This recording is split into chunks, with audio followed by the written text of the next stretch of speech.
So, this is a topic which is gonna be interesting from the get-go, but it's also a topic which is interesting from a different perspective for me. And sorry, I do look like I have a mess going on behind me at the moment. I'm sorting stuff out and getting everything together. What's happened to you? Oh, the soda sausages. So, there are some really great websites, there are some really great books, which I highly recommend to go and read if you want to learn more about this. But I decided I was going to be careful, in that I am going to try and strike a middle path between not jumping over things needlessly, but also I want to cover a breadth. I want to give you an idea of all the factors that go into how gunnery evolved. And that's why I've used that title of ranging and stabilising. I've not called it gun barrels. I've not called it, direct to fire control. I have called it ranging and stabilising. Because there is a huge amount of engineering which goes into making guns work. And there are a huge number of factors which affect gun development. There really are. It's one of those lovely things where, frankly, you sit there and go, what more can we add in today? What more can we add in today? And that does come up. In fact, it's far more important to think of that sometimes. The other factors will have a bearing. There is no point having the world's best gun barrel and the best, breech mechanism and then having a ship which is bucking all over the place. It's like when we talk about guns in terms of their firing, etc. A big factor you have to consider is, let's say you have your guns pointing forward. Right? You're just talking about the turret's center line forward. Think about the motion of the gun as the ship moves forward. You've got waves which are probably rocking it from side to moving the ship from side to side. It's trying to go forward, and so what you might think is the gun's going like that. Actually, through the water like that, it's actually doing like that the whole way along, and because of the movement of the ship. Now let's add on the movement of the gun, your positioning, your angling, and the movement of your target. Oh, the amount of maths that's getting on in here. It's fun. So pretty much I could turn every single section of this into a video. And that is a longer term plan. When I'm better, I've sort of better at videos in terms of able to pay people to do quite detailed graphics for me, so I can be picky. Because people, if they're very generous enough, they give me graphics for free and things I can use, I'm not going to be picky. That's not the way I'm created. I am not going to sit there arguing with you or going, no, I don't like that shade, or I want this label, that label. That's not the way I am. But when I can afford to pay someone for it, I can go, well, these are what I want it done by. Can you please do it? And I feel happier about doing it. I still don't turn into a very picky person, but I can be far more... And I can get other graphics made. That is something long-term I would like to look into. But that's not the option here yet. So, whilst longer term down the road, I have a year of gunnery and range weaponry as a plan for entire years of themed videos. This is the year of technology, and I can't do a year of technology in naval terms and not look at gunnery. So I've picked 1860 to 1960, mainly because this is going to sound terrible.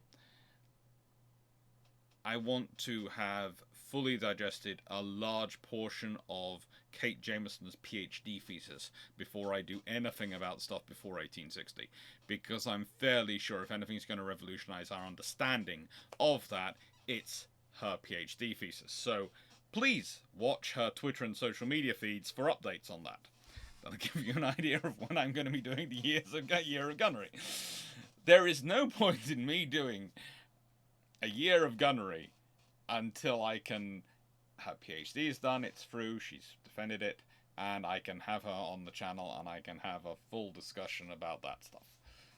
It just wouldn't be fair, and it wouldn't be fair to get her on earlier and do it and not do it sort of midway point. I might be able to. I'll see what she feels like. I'll talk to her and ask her. That reminds me, I actually haven't spoken to her in a... Ooh, you're supposed to meet then, but we didn't. Ooh, off topic. I really am an academic when I give these presentations, aren't I? I go off topic like anything. Anyway, so gunnery evolved from 1860 to 1960. And of course, shameless book plug. Now, I'm going to do something a bit different. Because I'm going to talk about gunnery prior to 1860. I'm going to start off with that. But shameless book plug. You've seen me show off many times the hard copy. Well, this is October. The second edition is coming out, the softback. I still haven't had a copy of that sent to me yet. When I do have if I get sent a crate of them, I do have a list of people who I want to send books out to, who I promised that when there was a second edition, if I got sent some free copies, they would get them distributed to them. And don't think I've forgotten you. I've still got your name, I've still got the name, I've still got the list, put them together. If there are some left over, there might be 2 left over. I will use them as prizes for a Christmas competition, I think. But I'm still working out what that competition is going to be. And leaving that to one side, and thank you as ever for all your support, none of this would be possible without you. Gunnery prior to 1860. Now, I don't want to give you the idea that gunnery prior to 1860 had not had any developments, not had any improvements. But cannon prior to 1860 are fundamentally not that much changing. They are constant evolution, and there are some historians even who will make a massive tomes out of their evolution, out of them having hot shot, etc., and these things. But fundamentally, the guns might grow bigger, the metallurgy might grow more precise, the likelihood of them blowing up on their gun crews might grow less. But fundamentally, you could take a gunner from pretty much 1500s. Give them a gun from the 1850s. They could load it, aim it, fire it. Gunnery doesn't change that much. They'd be really, really happy with you because it'd be a far bigger bang, and they wouldn't be running a 50-50 chance of being killed. But, you know, it's not 50-50, of course, but, you know, you get the point. But they'd be fundamentally able to do it. And, to be honest, that goes for a lot of ship technology. You could have taken, well, as I'll discuss in a second, you could do pretty much anything you wanted with that technology. Even once you get to HMS Warrior. Now, I've never done this before, so we'll see if this works. But I wanted to give you a quick idea of what a gun deck looks like in 1860. What the guns you're looking at look like in 1860. They're big, they're powerful, they're on an ironclad, they're on HMS Warrior, and yet they don't look that out of place compared to the weapons of 1812. They don't look out of place to weapons of probably 1712, really. They're bigger, they're better made, you'd hope. They are slightly more proficiently made. But they're just the same. And that's the starting point. That is the starting point we are looking at, we're talking about. Sorry, I have two screens. That one, on the screen which the camera's looking from, is the big video so I could see it, and that's what you're seeing. Then I have the camera section, which is the recording on OBS there, and I'm checking it as going backwards and forwards. But if we go through it again, look at these guns. Look at them. This is why it's really illustrative to walk around Portsmouth Dockyard, to go and see the Mary Rose, to go and see HMS Victory, and then go and see Warrior, because you get this idea of just how much technology stabilized.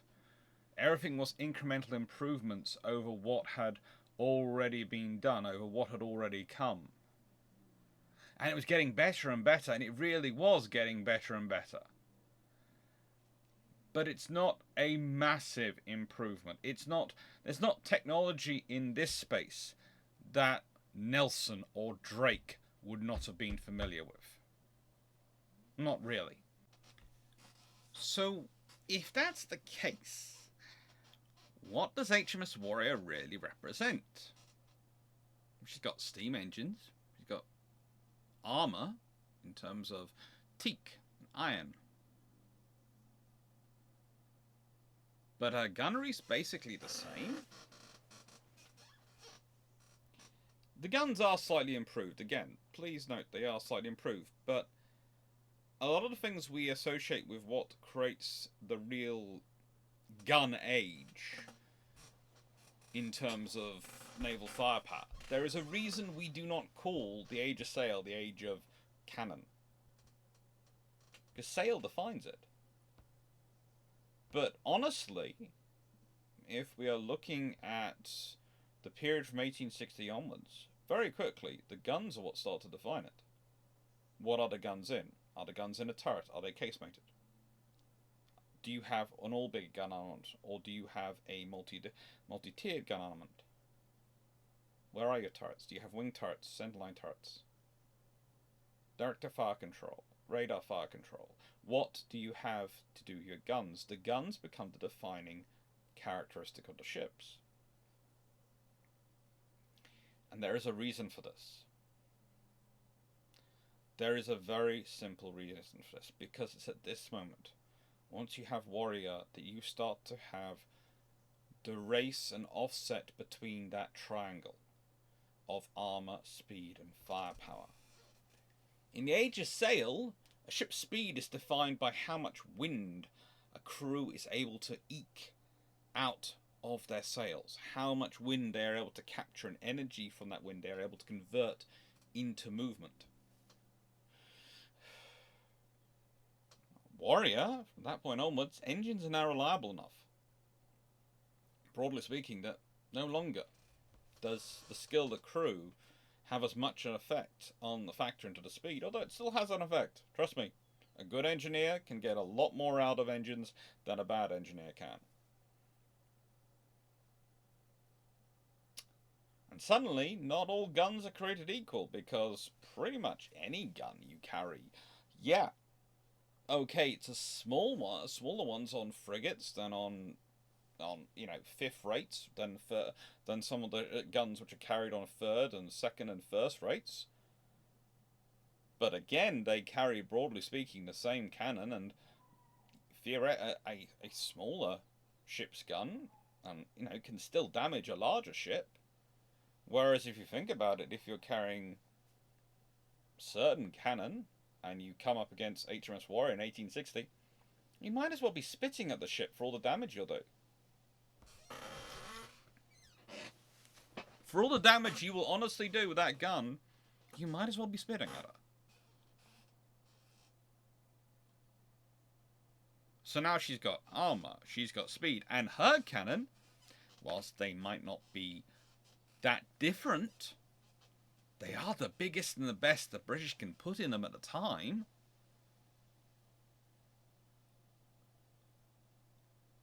This is the differential. And by the 1960s, you've got onto a Mark 16 8-inch 55 cal self-loading gun. Please note I don't said automatic, I said self-loading. There is a small difference, but it's not that much. It's close enough that often we do call them the automatic 8-inch guns. And it's self-loading thanks to semi-fixed ammunition, which means the ammunition is divided into two parts still, but it's, instead of being single-part ammunition. Think about that. In 100 years, you've completely changed gunnery from what it has been like for arguably the best part of 4 centuries.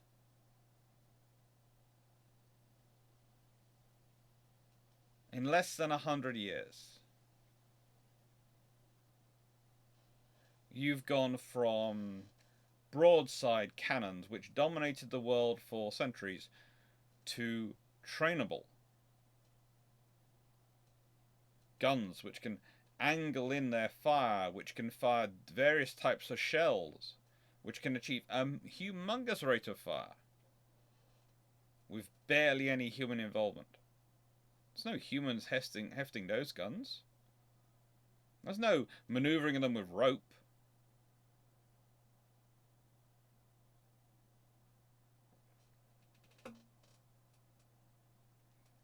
It's a very different world, and a whole range of things have gone into changing that world.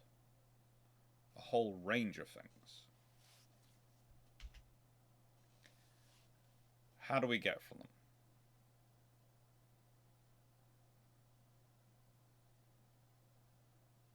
Because, again, I would say, let's put it this way, you, as I said in the video, and I've said now a couple of times, you could take someone from pretty much any period of the Age of Sail, stick them in a ship, and they could work the guns. They could probably work the sails too, and figure out how to use the ship. Fundamentally, you could stick any admiral from the Age of Sail into those guns, into those ships, and they could use them. I just said into the guns, didn't I? Into the gunnery officer role. I'll leave that in because it'll make some people laugh. But how do we change? Why do we change? And what does this change? Well, it changes a huge amount. Think about this. We are often so used to talking about World War I from the point of view of the army generals. We're overwhelmed because their entire preparations have been small wars, fighting in Africa, etc. And suddenly they're dealing with war on a mechanized scale, with all the modern weapons, with the sheer quantity of machine guns you need for facing someone else who also has machine guns, instead of just spears. It's terribly unsporting of them. You're supposed to be the one with machine guns and rifles, and they're supposed to be the ones with spears. If they have machine guns and rifles as well, that's just unfair. We talk about the problems of the generals. But often, some of the problems of the admirals are completely overlooked, because if you think about that, when some of them started their careers, not just HMS Warrior wasn't probably just still about. There were all sorts of ships still about which were still using guns and systems which would have been familiar to people in the Napoleonic era. And yet there were also ships wandering around with guns and systems which would look not out of place, and some which would serve in World War II.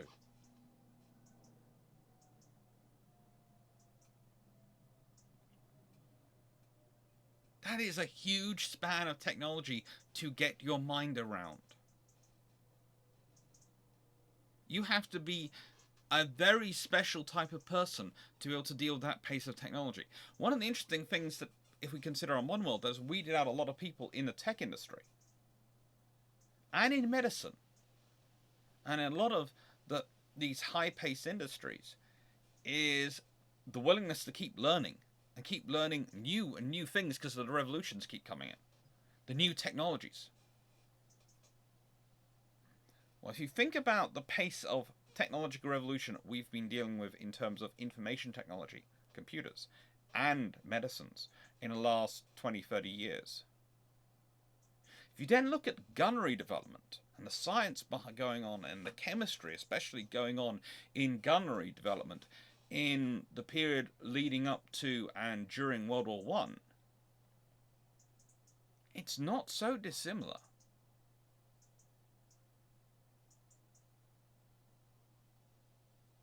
It really isn't.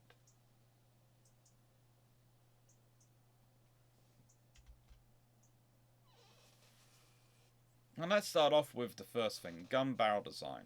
Now, we have three, broadly speaking, and I am doing this broadly speaking, so I'm sure there are going to be some people who comment in below and are going to say that's not quite correct, etc. But this is broadly speaking, and each of these are going to have, as said, in the year of gun, would have their own video. So, except that this is going to be the roughly 5-minute explanation of all three, rather than the hour explanation of one or the other. We've got an 1880s example of a gun here. It's a pretty much standard 6-inch one, and it demonstrates the built-up method. And basically, the built-up method works by creating a gun that is layers. You can see the various layers if you look at this design. And the various layers and the different sort of barrels put together are put in to strengthen it and keep it under tension in a way. This is to help the barrels contain the forces that they are going to be subject to. And so this is why you have the layers, and the layers build up upon each other and reinforce and both support and stress each other in a way which is designed to provide strength, which is designed to provide resistance to the forces. So when the explosion happens of the propellant, instead of the barrel going boom, it goes, ooh, I hold this, and the shell goes boom. That's the plan. Now, then you have some people go, well, hang on, if this works this way, why don't we try wrapping a wire around the inner barrel and then put in an outer barrel on top of the wire? Surely that will make it even stronger. And this is one of those things, because there are a lot of debates over whether or not it works or not, and debates over whether or not it's viable or not. There is certainly a period for which it is viable, and it does work, and it is an improvement. But technologies start to outpace it. And the thing is, layered guns were getting better as the metallurgy was getting better, which meant the wired gun was less and less a viable thing. And then you also have this thing called monoblock construction coming in. And this is the one which is in many ways the most modern, because it depends upon this thing, a centrifugal spun casting. And it allows you to create a perfect barrel, because all of these techniques are about dealing with the quality of your gun barrel steel. Think about it, that has to be a very specific properties. And you try and make it as pure and as capable as you can do, but think about the level of metallurgical development that happens in these years. The level of scientific development that goes into them. How we get better at working out what materials, what substances we want it to put in to make the specific alloy of steel we want.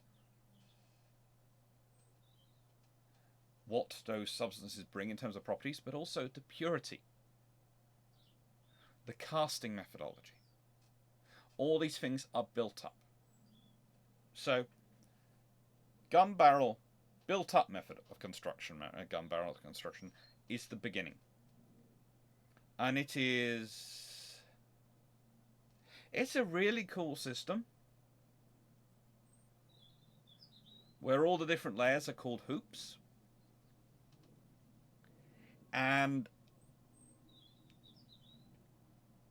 it has really interesting properties, But it also has limitations, because it's going to make your gun very heavy. The idea was, with wire-bound, that would allow you to eliminate some of the hoops, really. And I'm simplifying things.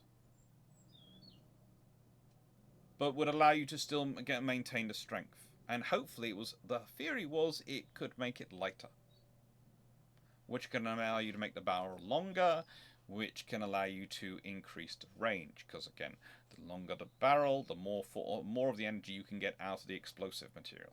So you put the explosive in there, it's great.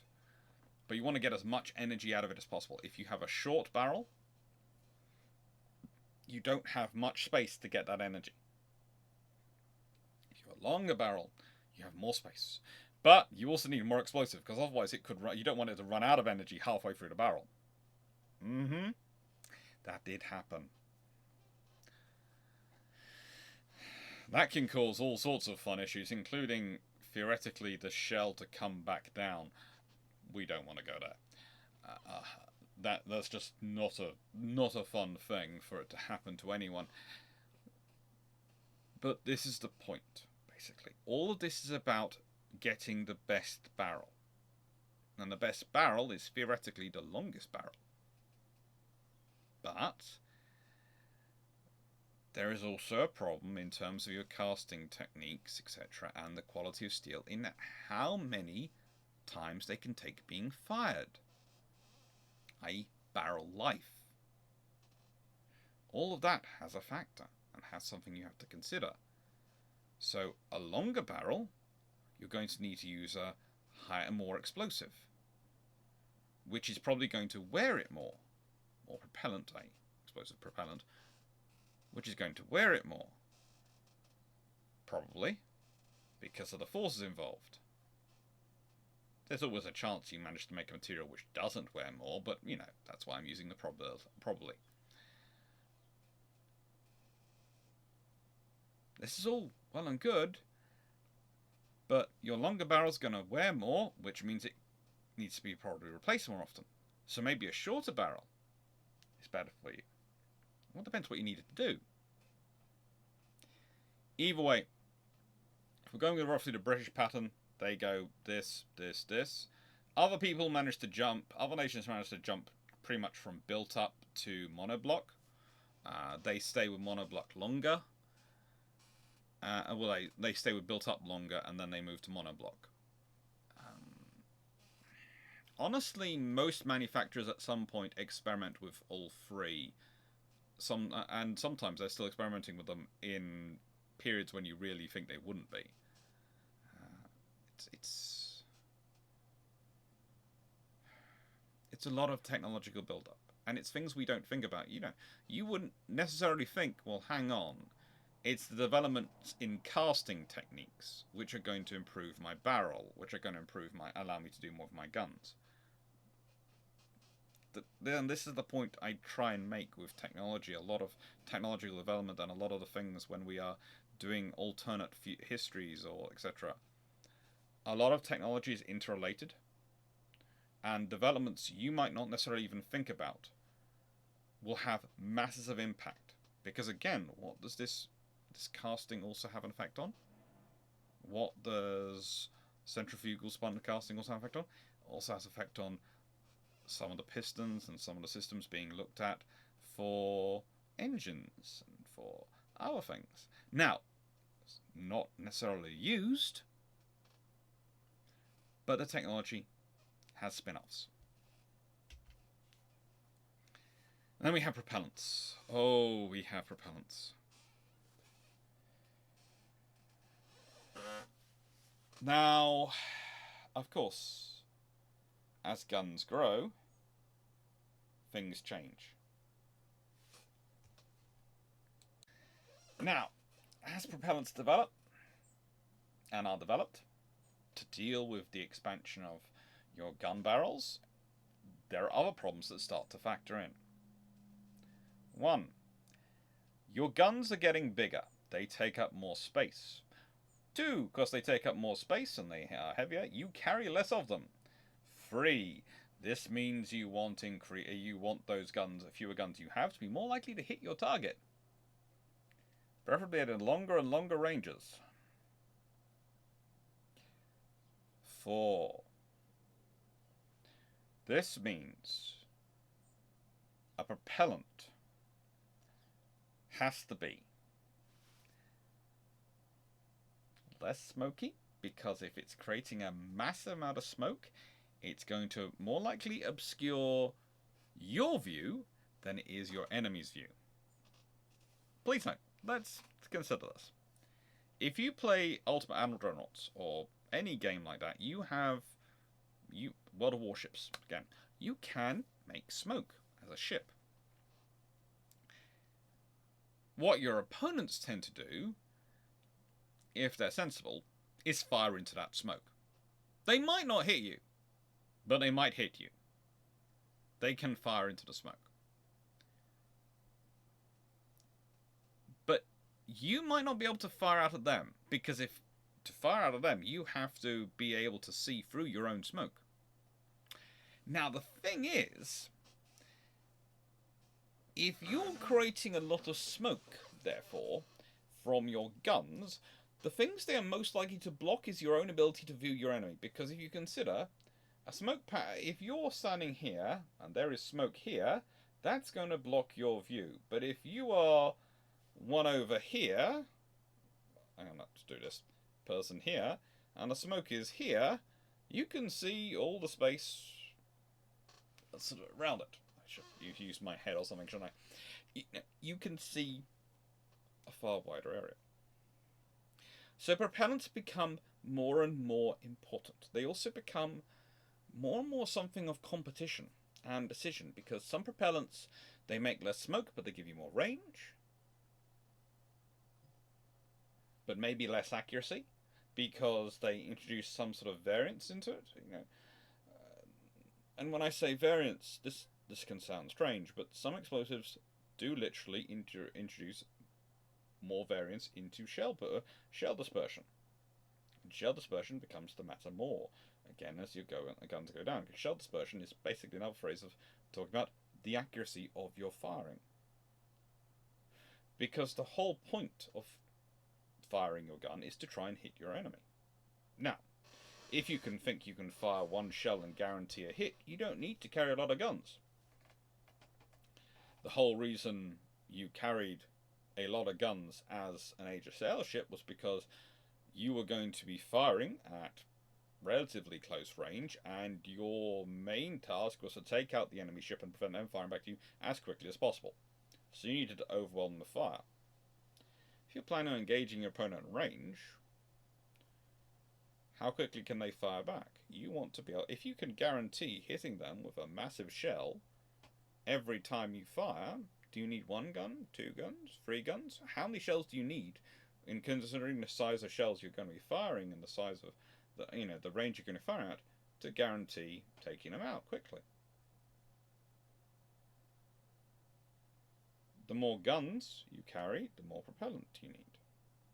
The more firing you have, the more smoke those guns are going to generate. So you have a real factor starts to come in terms of propellant, of how practical is this propellant? Because is it smokeless? Great. But does it introduce weirdness into our dispersion? Because does it not always react exactly the same way when you're firing it? I.e., might it in one barrel it perform more efficiently than in another barrel in the same firing, even though you put in the same amount, just because, I don't know, randomness? How consistent is that propellant? It's a factor. And now we have shell design. Now, believe it or not, if you go and look at those guns which are on HMS Warrior, you'll notice they are not designed like this, because for some reason, some people thought the idea of introducing this lining into your cannon to give the balls some form of rifling was not necessarily a sensible idea. Also, think about it as it's being loaded. Winglets. Look, you can see where the idea has come from. You can see the sensibility in the idea. You can also see the practical problems about it. And that's something really interesting to think about. That in this period we go from solid shot still being a major part of a warship's arsenal, still being a critical part of a warship's arsenal, to shells making up everything. And the shells get really, really good. Admittedly, I do have a World War II 15-inch shell sitting there from the British. I'm avoiding mentioning the early World War I shells here because we all have hiccups on the way, and as I'm British, I particularly find some of the hiccups particularly annoying. But everyone has issues. Why? Because they're trying out new technologies. One of the problems you have come up time and time again in history is an unrealistic approach to technological development. In that, if you look back at the previous time period, someone could be standing there in the 1910s and going, when I was a boy, we never had this trouble with ship's guns. They just worked. And you go, of course they did. You're 70 years old. When you were a boy in the 1840s, we were using cannons and cannon and shot, which had been around for roughly 400 years in basic design. Of course it worked. It's the only thing which had a longer development program than a swordfish. Fairy swordfish. If you want to know why it was so reliable an aircraft in World War II, I've done videos on the topic. But basically, to summarise that section of my PhD thesis, the British various air departments and air service were basically ordering slightly improved versions of the same aircraft from roughly 1916 onwards. And by World War II, they had one of the most reliable aircraft ever designed. And the reason they'd been keep wanting it to be so reliable and stable and easy to fly was it was supposed to drop torpedoes at night. And they were trying to eliminate all the other problems to make it as reliable as possible. The world evolved. Life happened. But the swordfish, you can always say it was incredibly reliable and incredibly stable and incredibly easy to fly. Because that was what it was being designed for roughly 30 years. They weren't always called a swordfish, but the aircraft are pretty much incremental improvements. And it's the same with cannon for hundreds of years. But by 1914, you're as far away from a cannonball and solid shot as you can possibly imagine.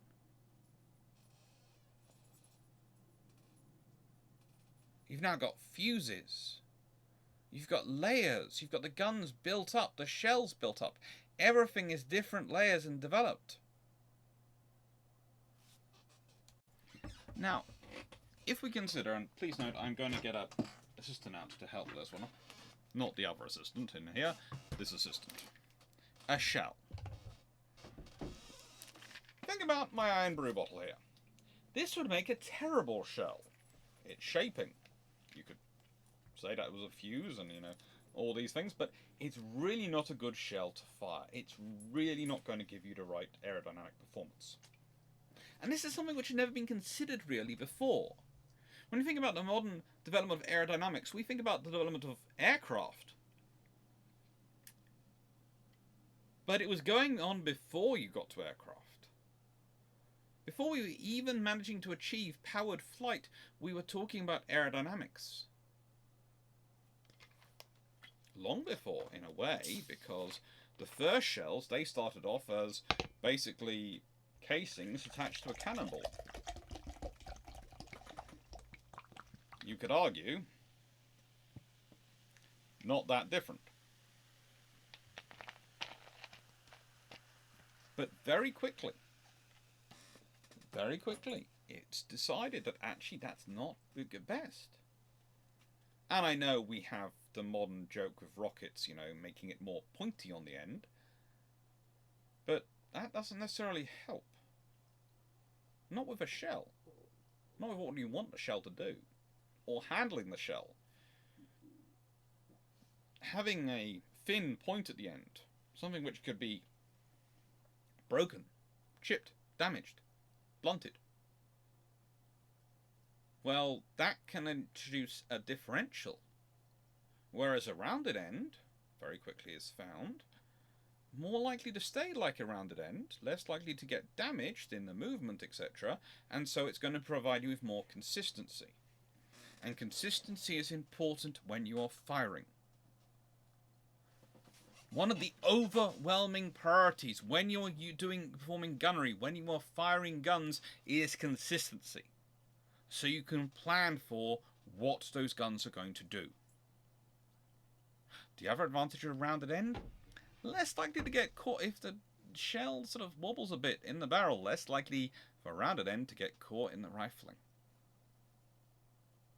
And all those are factors. Rifling is very useful for shells. It introduces the correct amount of spin. But as we now are moving on to, most modern guns are smoothbore again. Why are they going back to smoothbore? Because our development of technology is such that we can achieve the same levels of accuracy, if not better, using smoothbore now because of our ability to predict the shell's performance and the shell's characteristics responding to the propellants and the barrel. Rifling was a way to try and reduce the variance in what would happen, so that with less viable tools for predicting what would happen, we could more likely predict what would happen. We didn't have the computing power, so we had to accept the limitations which rifling imposes, which is increased barrel wear, etc.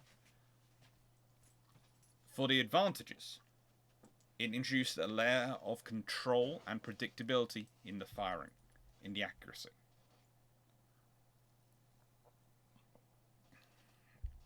So, let's go on. Have you woken up now? Sorry. Hello. For those who don't know, this is Raleigh, the poodle, and the senior fluffy research assistant. And he's been asleep while I've been recording this, and he's now woken up. So, yes. Hello. You are cute. You're very cute. So, explosives. Now, the most famous, really, development in this period, and the one which sets a pattern for a lot of the others, is trinitrocellulose, or gun cotton. Now, nitrocellulose actually can come in mono, and I think it's diconitrocellulose, which is when it's 2 nitrous, dinitrocellulose. But it's, for explosives, we're usually talking about trinitrocellulose. Now again, your guns are going down in number. The number of shells you're firing is getting less. It becomes more and more important that when you hit the target, you cause more damage. You cause more damage. Which means you need to make your guns inflict more damage with their shells. It's one of the reasons why shells supersede solid shot, because you can cause more damage with them. But you're also subjecting those shells to far more forces inside your guns. So if you're achieving, if you've got a bigger barrel, you've got a better barrel that can achieve that you fire at longer range, but it requires more propellant, more force for propellant to get it through the barrel and to give enough energy to get that range, which is going to subject the shell and the explosive inside them to more force. So you need more controllable explosives. It's all about control. And so you develop all sorts of systems and all sorts of explosives. What I always love about, well, this particular system is you're taking cellulose, you are adding nitric acid and using the sort of catalyst in this way, in this case of sulfuric acid or assistance of sulfuric acid, to produce this explosive. It's a complicated procedure. And you have to think about how it's created. It's hours, days, weeks, months, years working in laboratories. It's funding things with no hope of necessarily succeeding. And it's the work of many, many people. Yes, some people have their names on it. But many, many people develop not just the systems in terms of the explosive itself, but the processes which go into using that creating an explosive. The systems and the, even the glass materials.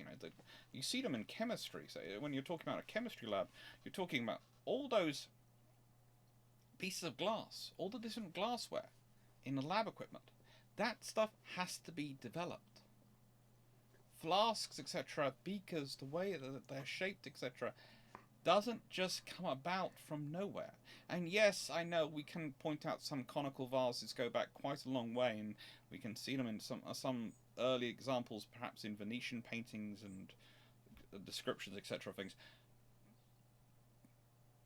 But the thing is, there are the beakers which were being used maybe in the medieval period, and the beakers being used in the 1880s, and there is a world of difference between them.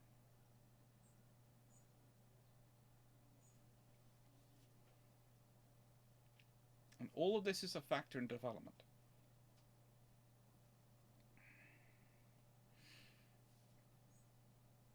And again, it's a factor of control, because gunnery is about control. It's about eliminating, using technology in many parts, to eliminate the variables or minimize the variables. I think I said variables then. Sure I said hopefully it was variables. But anyway. All of this is about minimizing the variables or controlling them. So now we get to fire control. And well, it starts off in the 1860s, let's be honest.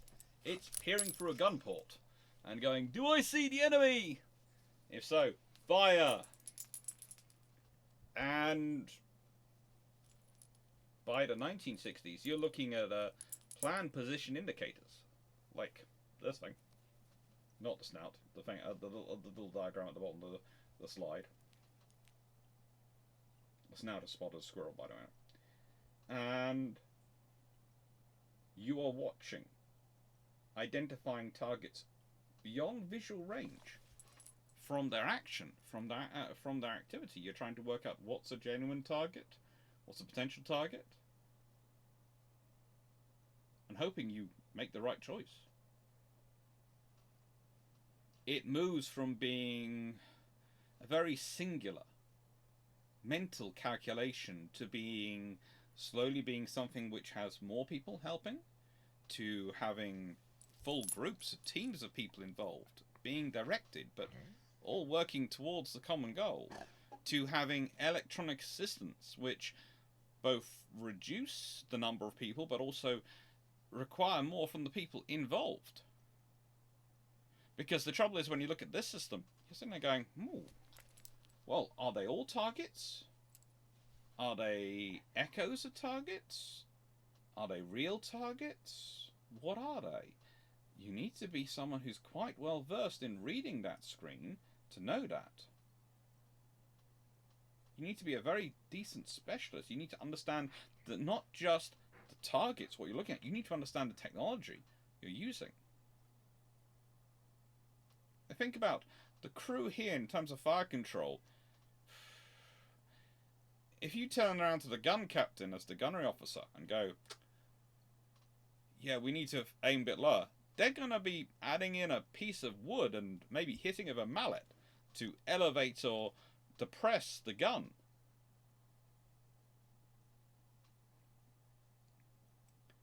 Think about it. Here, they are transferring data.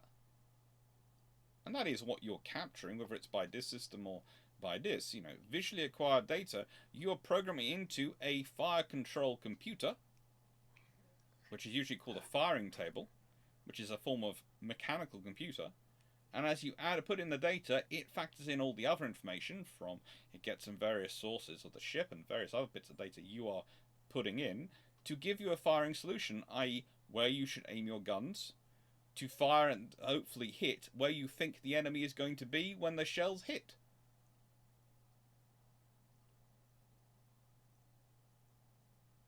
If you think about all of that data going in, all the variables you are programming, all the human error that can creep into that, you can understand why rifling the guns, making sure the shells are standardized and are going to produce the same result, making sure the propellants and the explosives are all as standard as possible, is worth it. You are trying to minimize the potential errors from the machinery, from the hard stuff, so that you can therefore hopefully minimize the impact of any errors which creep in from the soft, squidgy, organic stuff. Oh! Squirrel.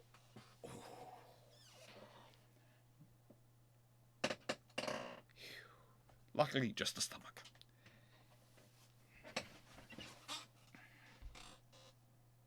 And the fire controls developments are really, really quite late in terms of development of the guns. Because it takes a while for the fire control systems to A, catch up with the guns. The guns can actually outrange them for a while. In that, technologically speaking, we could have built guns which could fire beyond our range to acquire our opponents. At any issue, we have the technology. And for a long time, if you consider the calculations in the 1920s and 30s, when the Royal Navy was looking at going, do we go for 6-inch or 8-inch cruisers? And you could argue a huge chunk of the London Naval Treaty, etc., is the Royal Navy's made the calculation 6-inch cruisers will do will do as a better bet than 8-inch cruisers. Why? Because of the rate of fire of the 6-inch gun versus the 8-inch gun, but also because, in the Royal Navy's phraseology, the effective gunnery range of the two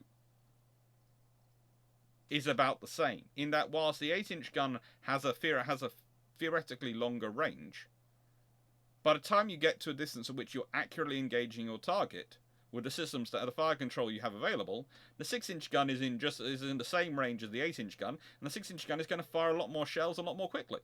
And considering cruisers built under 10,000 tons or less have practically no armor, there's no need for the 8-inch shell. You're going to do just as much damage with a 6-inch.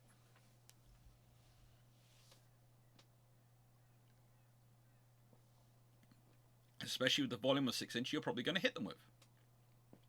And again, this goes into a lot of the other Navy's cruiser thinking. We're talking about machine gun cruisers, usually using variations of 5-inch or something else similar gun. Their whole surface action or even air defense action is to literally pump out as many shells as they can, as quickly as they can, in the right direction.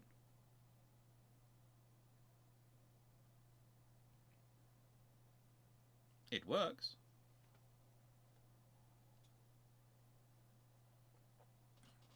But you also have another thing entering into the calculations here, because if you think about it, when you're starting off with this system, and even some arguably the beginning points of this system, you're talking about surface targets. They might be fast-moving torpedo boats, but they're still going to be surface targets. As time goes on, you need to engage aerial targets. Let's be honest, the surface target doesn't matter if it's a ship or a fort sitting on land, it's still on the surface. But an aerial target, that adds in a whole new level of problems. Okay, you can go, well, you know, a surface target can be moving in any direction, so you still got the same movement. Yeah, that's something you've already dealt with. And, you know, to an extent, a fort can be at a higher elevation, so you've got a little bit of elevation involved. Yep. And you might have been using elevation as well to an extent for your guns to achieve longer range, so, you know, that's a factor. True. So what's the difference? Add in high elevation, high speed, and the ability to change elevation rapidly, and you have your problem. Think about from not just the fire control perspective, but the message is going from the fire control to the gun mechanisms. It's not just about computing targets. It's about managing all of this. So often when you're talking about guns, people focus in on the barrel.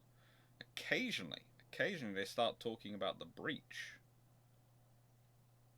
But you've got so much more in there. This is from an Iowa. You've got rammers. Their whole purpose to make sure all the stuff goes where it's supposed to go. And one of the fun things is when you're looking at this gun and you're looking at all the level of mechanization going on there, level of components being used to move stuff, and people then turn around and go, well, you know, it's not automated. It's not. But it's certainly mechanically assisted. And that's because everything in there is pretty much too heavy to be moved by humans. Pretty much everything in there is not something you as a human want to move. You could try picking up a 16-inch shell, but before you're going to do that, if it's a proper, real 16-inch shell and fully loaded and set up as it should be, please tell me where you're going to be doing this, and I'll bring several bottles of Iron Brew to enjoy watching, and probably a nice relaxing chair and a parasol. I wouldn't like to get a sunburn while watching, or a, you know, umbrella if it's a rainy day.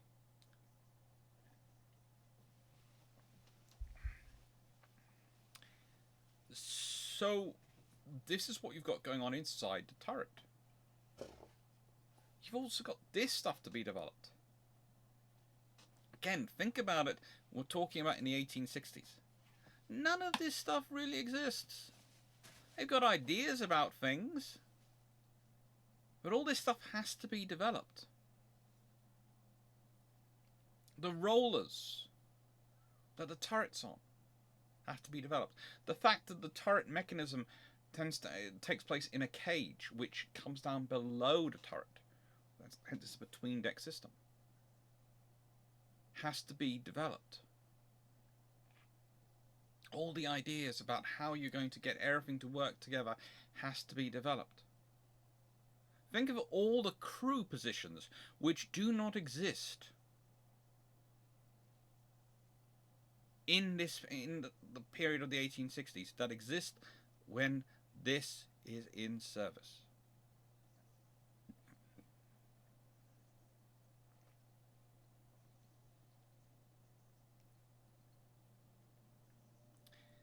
And then you've got to add on the point I've already been making about earlier about armor and speed. And you've got the movement of the ship, you know, all this, if this stuff gets too heavy, you've got to deal with the fact of its height in the ship and how much effect that's going to have on it. Because it will have an effect on the ship. It always does. Everything has an effect on a ship. A ship is at best described as a system of systems. In that you have especially in terms of warship, you have the guns, you have the engines, you have the communication system, you have radars and sensors, all those systems. And then you need the systems which support those systems, and systems which coordinate those systems, and the systems which support the people aboard, who control and support those systems, And you end up with a wonderful, wonderful interlaced network of systems which would put some cities to shame in their complexity, especially in modern ships, because it's just a case of, oh, okay, there's more infrastructure planning going on here than there is in some of the larger urban environments of the world. That's worrying. And I'm not going to say too much. There have been enough comments on recent event developments in both, apparently, many countries around the world. People notice that I am often badgering on about the concept of infrastructure and how we need to invest in it, and how investing in infrastructure is the sensible thing to do, because infrastructure is the best security enabler and economic enabler you've got going. And yeah, once again, politicians are being silly. It's when you're reading in books that people, one of the reasons why people are investing in green energy, etc., is because they do not trust national infrastructure to still be working. You sit there and go, the fact that that concept is even entering into discourse and conversation suggests that the politicians are being particularly silly. But leaving that to one side, the gun mechanisms, all this has to be, the turret itself has to support all this. And that's one of the strange things, because sometimes I can have this discussion and talk about all these mechanisms and all these things going on inside the turret, and people are sitting there amazing, and I'm sitting there going, yeah, but the really amazing engineering feat you've got around you is the turret itself. It moves. It's got armor to protect it. It's a huge chunk of weight. Again, this affects the ship. We'll get into the whole ship design bit in a bit, I promise. But if you think about it, we go from turrets like on the USS Monitor, which is literally, honestly, an armoured shed which is vaguely circular with a gun platform in it.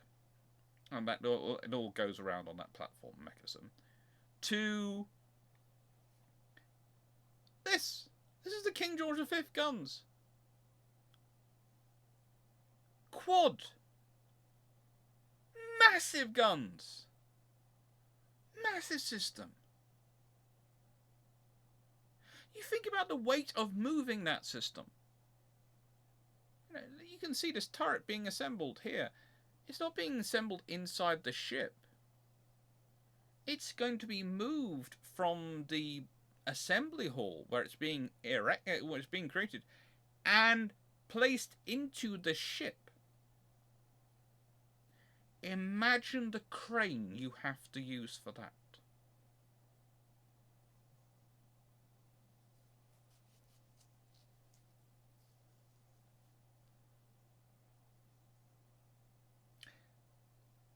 Think of all the infrastructure which goes into making this possible.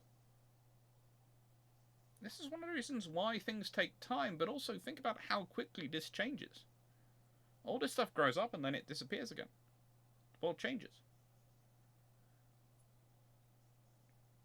If you had turned around at the launching of HMS Warrior and you'd said that in less than 80 years' time, there would be ships being fitted with this kind of weapon system, people would look to you as if you were insane, or called you a science fiction writer.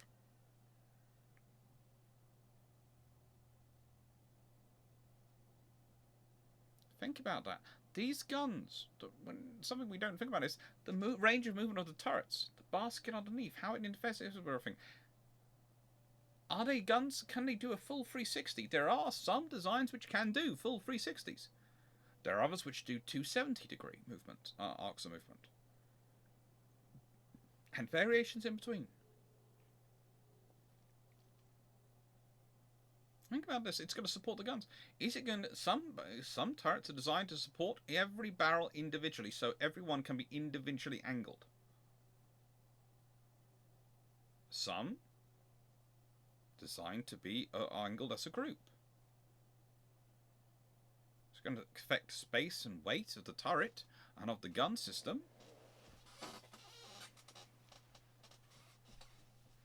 Also affects complexity of your own fire control, because you've got to think about, well, you've either got to have the conversation with someone of, do we angle every gun individually because of the angle we're facing at? Do we want to introduce sort of that variance? Is it going to introduce that variance?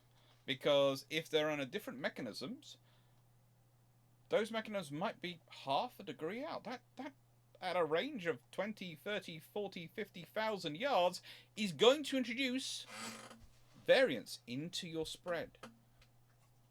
So, therefore, you might want to go for them all being on the same mechanism. But hang on. They're all under the same control mechanism. They're all controlled by the same mechanism. If anything has that mechanism, you cannot elevate any of your guns. You lose all your gunnery control.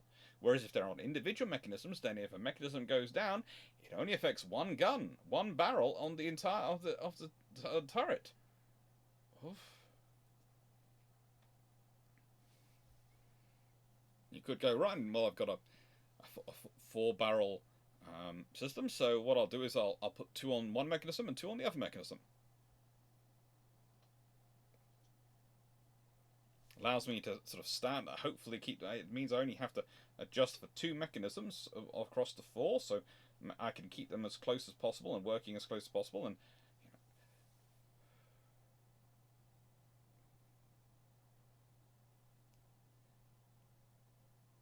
you do have to test the sighting of the guns, because again, one of the things that you have going back all the way back to the various gun barrel designs is droop. That's always a factor, always a worry. And it's one of the things, debates was whether wire bound had more of a droop effect than layered.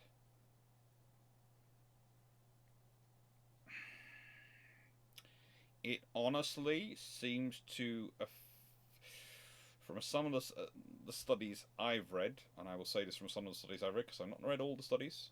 Some of the studies are very advanced metallurgical science, etc., and I've read them as best I can, but I am a historian. One of the more interesting things seems to be that level of droop with that system is impacted by which gun foundry the guns came from. I.e., some manage to achieve droop, propensity to droop of similar levels to equivalent built up layered guns, but others achieve not as good. Which, again, quality control and standardization, which again is important to control the controlling the firing. So, those are the factors. And then we have ship design. Okay, so I was looking for the famous wet bow picture of both the King George V class and of the Iowas, and I couldn't find the one for the King George V, and I wasn't going to just use the Iowas because I wasn't going to have people go, oh, you're picking on the Iowas. No, I'm not. Now, the Iowas are designed for higher speeds and focus primarily on the Pacific, really. Yes, they can operate in North Atlantic. Please do not count this as me saying they cannot operate in North Atlantic. But designed around higher speeds, so they do get wet.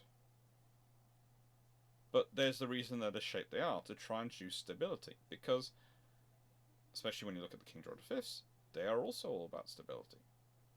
All battleship designs are about stability as a gun platform. Again, ship movement, the weight of the turrets. Well, if you've got these turrets up on the top, that's a lot of weight up top, so you need to carry weight down below. You've got your engines, you've got your armor belt, you might well have an armoured deck somewhere in the ship. All these things could help, but probably also ballast. Torpedo defense as well are quite helpful in terms of balancing out weight.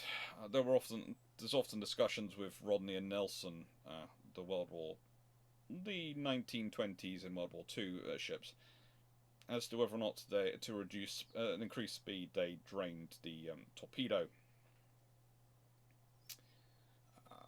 board defenses of the water.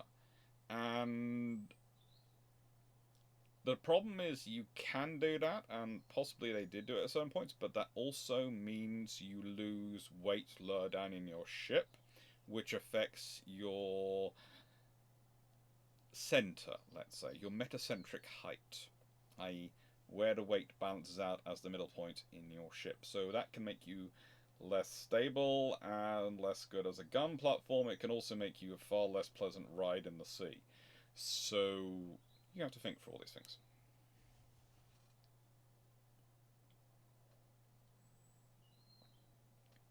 You also have to think about your number of guns. HMS Agincourt is here, the World War I built vessel, not the one which wasn't completely built, the Queen Elizabeth class.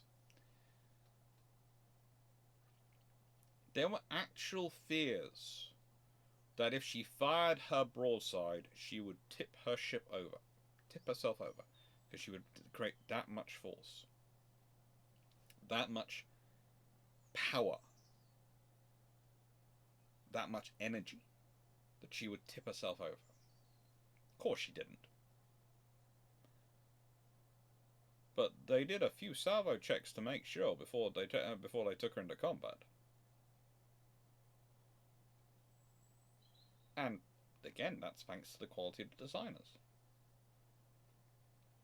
They've designed the ship so it can take the issues of firing, take this strain. But if you hadn't designed a ship with that level of beam, with that depth of keel, you'd have been in trouble.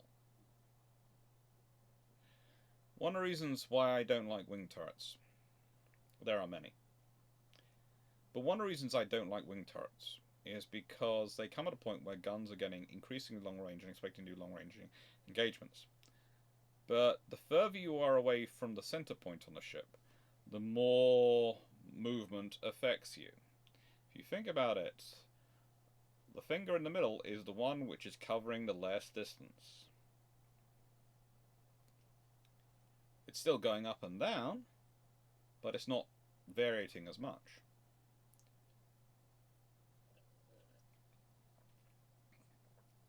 So wing turrets not only have the risk of destroying your superstructure if they're being fired forward next to it, or your decks if they're being fired across deck scenario, but they also have the joy of being potentially less accurate by a hefty margin, which can throw off your spread and your targeting. Because you might see a shell impact the enemy. Yay! Which shell was it from the spread I just fired? Was it from the turret, which is currently was like that? Or the turret here, the turret here? Or the turret here, or the turret here?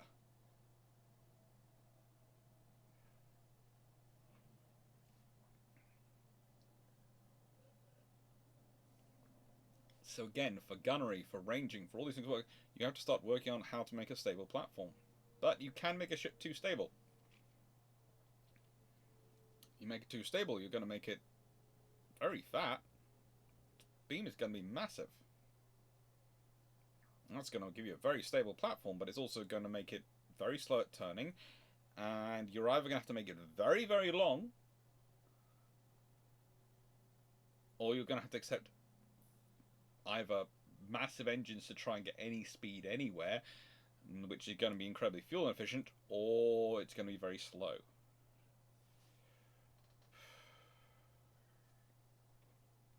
It's a constant battle of trade-offs. When guns are your primary system, when guns are what you're being built around, it's a constant trade-off. Because And this is one of the things which comes in when we're talking about battleships, and people go, "Oh, how fast could they have got?" Well, here's the thing: if you're talking about theoretically, you can get as fast as you like. If you're talking about in practice, well, if you want to balance the cost of the engines, the necessarily beam sort of roughly appropriate beam to length ratio for stability, and the stability of the guns, so you can actually fire them and it's practical, you're looking at a speed which is probably in the mid-30s maximum. You can maybe go faster than that. You can probably make it go faster, but at a certain point, you are going to be piling up cost and issues which you can't necessarily justify for a wider fleet of ships. And then you start to think through, okay, so let's deal with other things are designed. What do we need to worry about in terms of waves? Well, believe it or not, water crashing over your deck is less of a problem than your bow getting in the way of you firing. One of the reasons why quite a lot of battleships in the period we're talking about are often pictured with wet decks is because of shaping the bows so the guns can fire forward and hit their potential targets. You didn't want to not be able to fire forward. You've got these massive guns which your ship is entirely built around, and you can see very quickly that they are built around their guns, whether they're battleships, cruisers, whatever they are, because look at what has clear deck space. The most valuable thing on any ship is deck space. What has the most deck space allocated to it? The guns.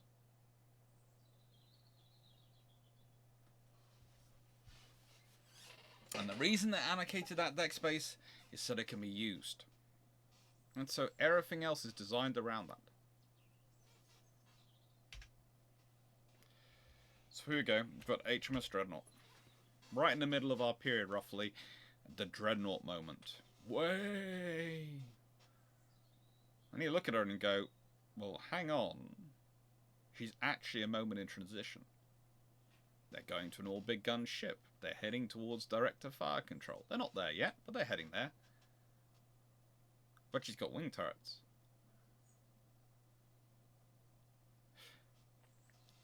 And rather like HMS Warrior, you start to realise that what she is not necessarily a ship which is a revolution in terms of technology, because let's be honest, Warrior was not a revolution. There were other ships which had all the technology she had in them in sort of individually. She brought all that technology together, launched, and was basically going, the British going, yeah, that's the best of anyone in the world at the moment. With Dreadnought, it's the same thing. All those technologies are there. Pretty much any one of the major powers could have built Dreadnought. Britain built her first and went to the world, yeah, there you go. We've done it. We've got her.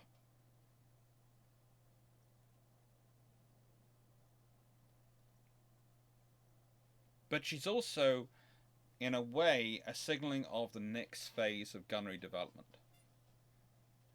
Because they've now got the big guns, and they've got the turrets. And they've got those mechanisms worked out, and they're developing those. But now you've got the guns and you've got the ranges, but you haven't got the ability to control that fire, to harness those weapons. And again, this is a constant thing with technological development, with weapons development technology. It's having not just the firepower, but the ability to harness that firepower, to utilize that firepower. So, there you go. An introduction to guns from 1860 to 1960s and the things that happened to them. I hope you found it interesting.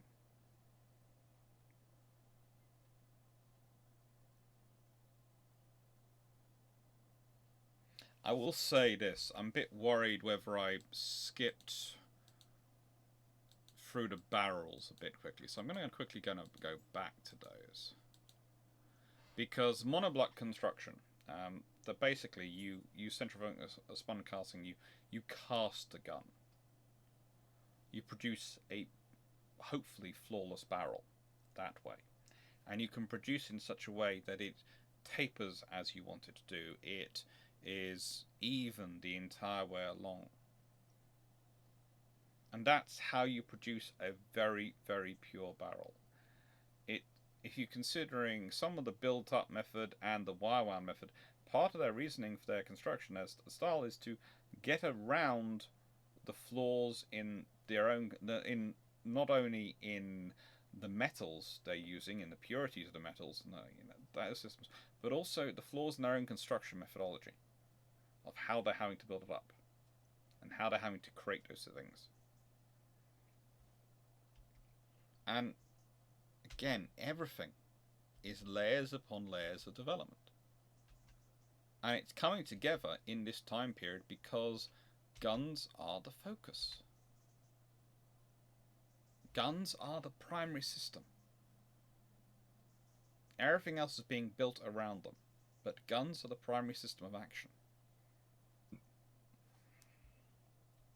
Sorry. I forgot coming up next week. Building the lessons of World War II into the new Cold War reality. The ships of the 1950s.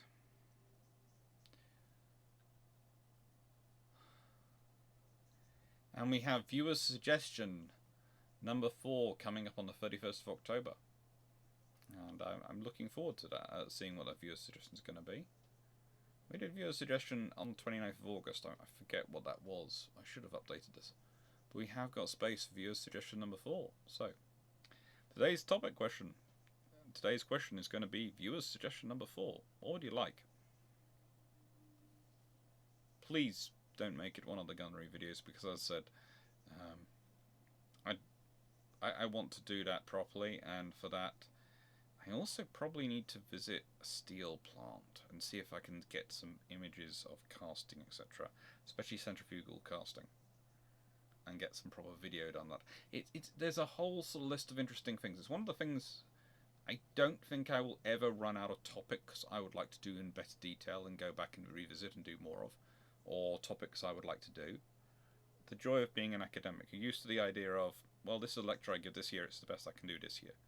But if there's more information that comes out next year, then I change it and I upgrade it. And so I'm prepared to do that with my videos quite happily. If I get better information, I'll use it.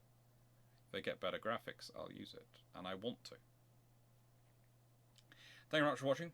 Hope you enjoyed, and take care. Toodles.